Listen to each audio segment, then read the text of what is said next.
In this video, I will show you how to change the internal battery in this Dodge Grand Caravan key fob. This key fob here has been used, it was used between 1999 and 2003, and it takes two of these CR 2016 batteries. It's really easy to change the battery yourself at home.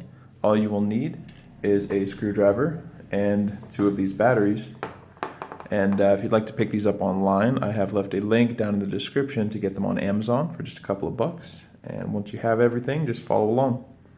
First step is to locate this little indentation here along the seam on the right side of the device. I'm going to take a flathead screwdriver, insert it in there, and twist gently.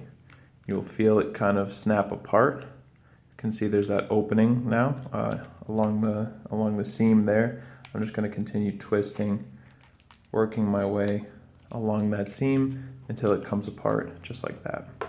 Now, there are actually two batteries stacked on top of each other there. You can come under the battery with a flathead screwdriver. I prefer to just use my fingernail. If you want to just feel under that first battery and just lift it up, it will come out very easily.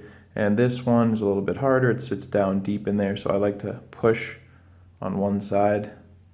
And then again, with your flathead screwdriver or your fingernail, you can just pull this battery right out. There's our CR 2016.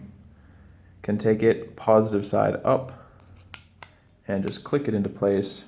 Battery number 2, positive side up, click it right on top, and then just put the thing back together and you are done.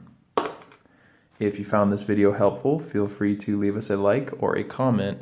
And for more information on changing the battery of any of your key fobs from any make or model, check out the rest of our videos here on YouTube or visit us at fobbattery.com.